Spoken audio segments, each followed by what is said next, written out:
Isa pong napakalaking breaking news ang gumulat sa buong crypto community ngayon sapagkat nagkaroon po ng biglaang pagbaba ang presyo ni Bitcoin at ng kabo ang cryptocurrency market matapos pong mag-launch ang United States ng mga retaliatory strikes o ganting salakay laban sa bansang Iran.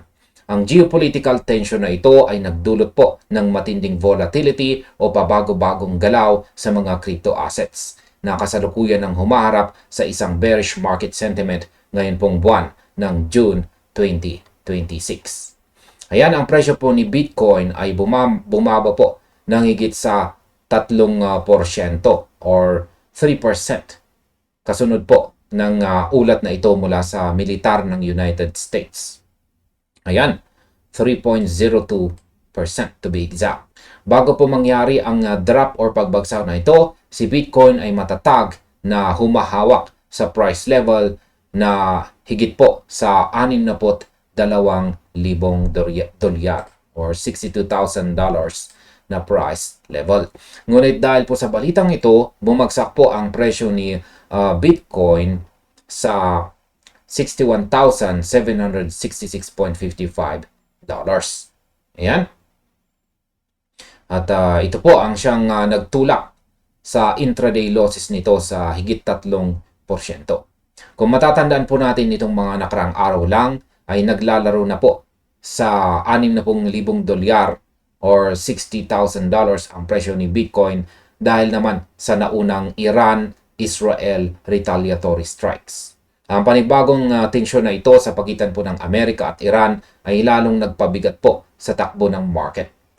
Kumpirmado po na ang US Central Command or ang CENTCOM, yan, ang kanilang Air Force ay nag-launch po ng mga tinatawag na self-defense strikes, yan, against Iran at 5 p.m. ET on June 9. Yan, naganap ang operasyong ito noong June 9 sa ganap na alas 5 ng hapon. Oras po yan ng United States. Dahil dito ang presyo po sa market ay nakaranas ng matinding pressure na nagresulta sa sunod-sunod na liquidations ng mga traders. Ngayon ay bakit nga ba nag-launch ng strikes ang United States laban sa Iran sa pagkakataong ito? Ayon po sa mga opisyal na ulat, ang US Army Apache helicopter ang binaril at napatumba malapit po sa Strait of Hormuz na isang napakakritikal na daanan ng barko at supply sa gitnang silangan or Middle East. Ang insidenteng ito ang nagtulak po sa militar ng Amerika nang gumawa ng agarang tugon. Si US President Donald Trump ay naglabas po ng opisyal na pahayag sa pamamagitan ng kanyang post sa platform na Truth Social upang tugunan ang seryosong usapin na ito. Ayon sa kanyang pahayag, ipinaalam sa kanya ng kanilang militar na binaril ng mga Iranian ang isa sa kanilang mga highly sophisticated na Apache helicopters habang ito ay nagsasagawa ng patrolling sa ibabaw ng Strait of Hormuz. Inihayag din ni Trump na may 2 piloto na sangkot sa insidente. Ngunit sa kabutihang palad ay kapwa ligtas ang mga ito at walang natamong anumang pinsala sa katawan. Gayunpaman, binigyang diin niya na ang United States ay obligado at kailangang mag-respond o tumugon sa ginawang pag-atake na ito sa kanilang kagamitang militar. Ayan, sabi rito, he wrote, I have just been informed by our great military that last night the Iranians shot down one of our highly sophisticated Apache helicopters while patrolling over the Strait of Hormuz. Sa aking opinyon, ang ganitong uri ng bahayag mula sa pinuno ay isang ng isang makapangyarihang bansa ay nagpapakita lamang na hindi po basta-basta magpapadala ang Amerika sa mga ganitong hamon na siyang lalong nagpapakaba sa mga investors sa traditional at saka crypto markets. Kapag ang mga usapin ay nauwi na sa banta ng digmaan, ang mga investors ay may tendency na magbawas ng kanilang exposure sa mga high-risk assets tulad po ng cryptocurrency. Sa kabilang banda, ang panig ng Iran ay naglabas din ng kanilang pahayag. Ayon naman po sa kanilang Deputy Foreign Minister na si Kazim Garibabadi, ayan, Maaaring pong itinanggi ng Tehran na sinasadya nilang targetin ang naturang helicopter. Sinabi niya na walang kinalaman ang Iran sa pagbagsak ng eroplano at ang mga ganitong uri ng insidente ay maaring mangyari ng hindi po sinasadya dahil na rin sa mataas na antas ng tensyon sa rehiyon. Ayan. Kazem Garibabadi said Tehran had nothing to do with the deliberate crash of the helicopter.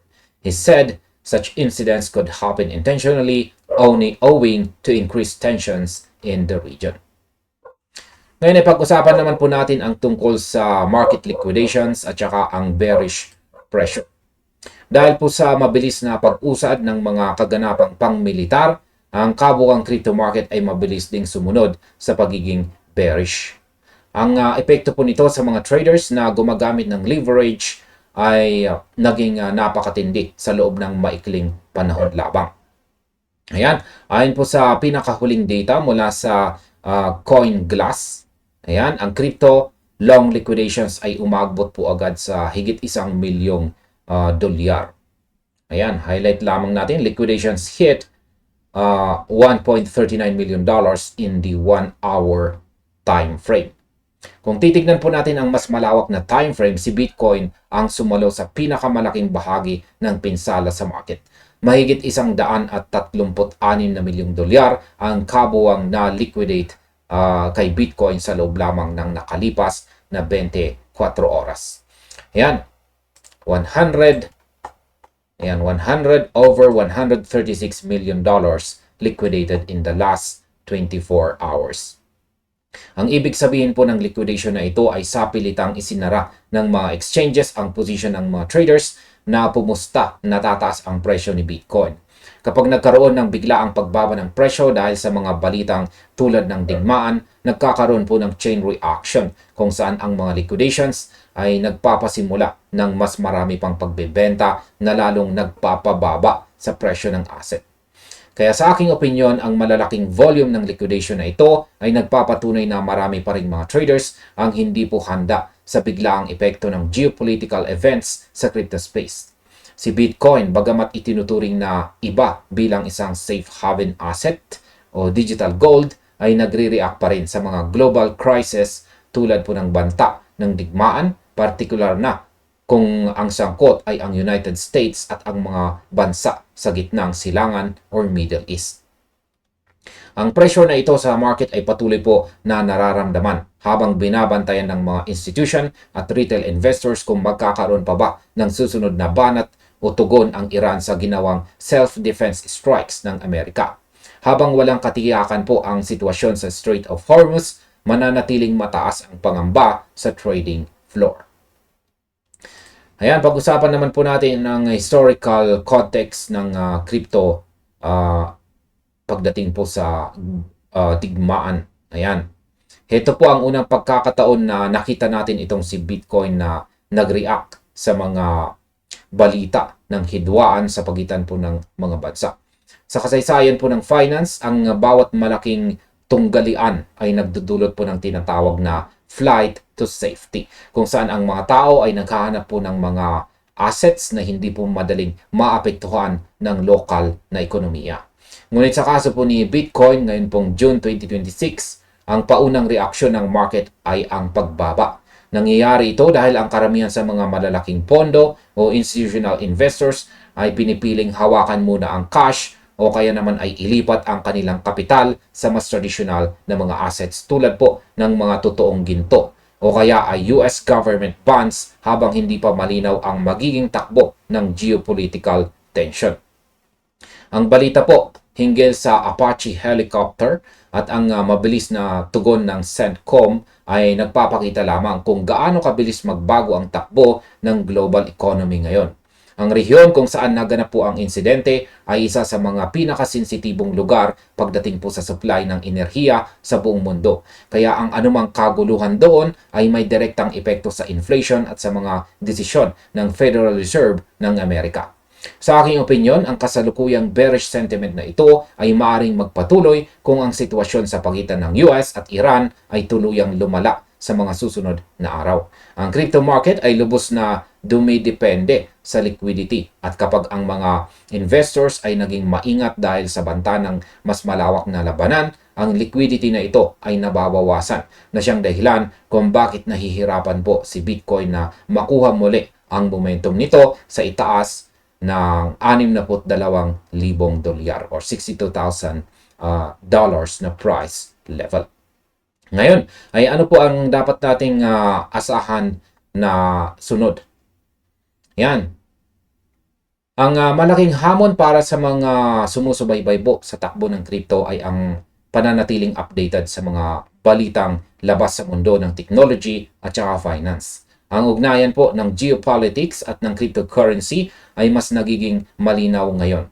Ang pagbaba ng higit 3% kay Bitcoin, ang pagkawala ng mahigit 136 na milyong dolyar ng mga liquidations at ang tension po sa Strait of Hormuz ay mga paalala na ang crypto ay bahagi na ng mas malaking global financial ecosystem.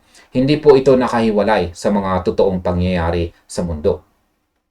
Kaya sa aking kabuang opinyon, ang susunod na araw ay magiging critical po sa direksyon ng presyo ni Bitcoin. Kung magkakaroon po ng de-escalation o paghupa ng tensyon sa pagitan ng Amerika at Iran, maaari nating makita ang mabilis na pag-recover ng market mula sa mga natamong losses nito. Subalit kung magpapatuloy po ang mga ganting salakay, kailangang maging handa po tayo bilang mga traders sa mas malalim pang pagbaba. Kaya siguraduhin subaybayan ang mga opisyal na pahayag mula sa parehong pamahalaan at saka on-chain data ng mga malalaking wallets upang malaman po kung saan patungo ang daloy ng kapital. At hanggang dito na lamang po tayo sa video na ito mga ka-crypto. Marami pong salamat sa inyong panonood. Maaring panoorin na rin po ninyo ang recommended na video na inyong nakikita sa screen natin dito.